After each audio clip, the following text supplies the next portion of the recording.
Hey everyone, this is Kelly Ann Worthington, branch manager and senior loan officer with Liberty Home Mortgage. I wanted to do a Mortgage Monday today because I wanted to talk about a topic I did a Facebook Live about probably about a month ago in regards to the changes with buyer's agent compensation agreements and sellers, how they pay out realtor commissions, how that can affect buyers, etc. So today I wanted to do a new topic of discussion. The first video I did, if you go back and look on my Facebook page, it's pinned at the top if you haven't seen it yet, addressed all the basics of how everything had changed and how that affected loans, etc. So today I wanted to talk about a topic that I actually had two realtors bring up as questions to me this past weekend. So I thought it would be helpful to talk about that. And that is what happens when you have a buyer's agent agreement for a certain amount of money and the seller pays less than what that amount is for. So the example I will give you for today's topic of discussion is, let's say that you have an accepted offer that you've negotiated with your buyer, and the seller has accepted the offer. And the seller states on the signed purchase agreement that they will pay 2.25% of buyer's agent commissions, right? So then you have a buyer's agent commission compensation agreement, right? Now, some realtors, and this part I won't get into because this is a topic of discussion to have with your real estate broker, but typically your buyer's agent compensation agreement should be signed prior to seeing properties, prior to making offers, so that you and your buyer have come to an agreement on how much you are going to get paid, and the buyer agrees that that is going to be the amount that you get paid, right? With the goal of the seller typically paying your compensation. Well, let's say that you have a buyer's agent compensation agreement for 3%, but the seller is only willing to pay 2.25%, right? What do you do? So that is when you need to come back to your lender that you're working with, which again, in my previous video, I stated why it's so important to work with lenders that you can communicate with, that you can trust, that you can get questions answered. Because when you have a compensation agreement that says 3% and a seller is only paying 2.25, you either have to decide to lower your buyer's agent commission to what the seller is willing to pay, or your buyer has to cover the difference, right?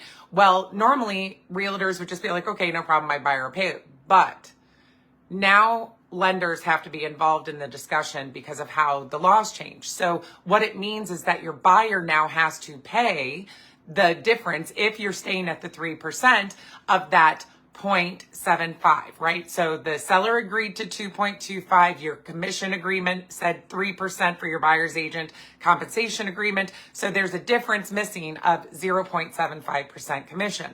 Okay.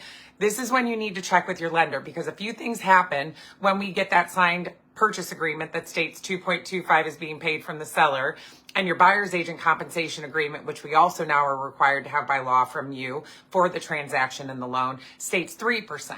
What has to happen then is we have to confirm that the buyer has the 0.75% to be able to pay you, because that is now added into the loan. It is now part of the total cash to close, and we need to make sure that that works. And you might say, well, why wouldn't that work, right? Well, because the buyer might not have the money for it, or the findings might be affected by it. So that's why it's important to check with your lender.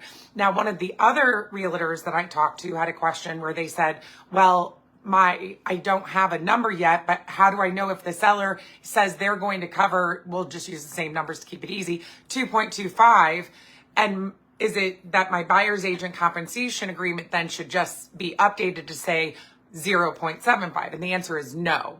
And the reason why is you want to from the real estate side of things, your broker has to show the total you're getting paid. And that total that you agreed on was 3%. So even though the seller's paying 2.25% of your commissions, the other 0.75 has to come from the client, and the broker has to have a document that shows the total you are to get paid your commission, which is why it can't show the 0.75. It has to show the total 3%. So hopefully that clears up that question, because it's happened a few times where people aren't sure what's supposed to be on the buyer's agent compensation agreement, or why does it matter if the seller's paying less than the total, the buyer could just pay it? Well, it can very much affect your loan pre-approval, which is why you need to check with your lender so that you don't have loans getting denied, etc. So I hope that's some helpful information for you. If you have any questions on this, you can comment below in the Facebook post. You can call, text, email me. I work with Liberty Home Mortgage. Again, my name's Kelly Worthington. I'm a branch manager and senior loan officer.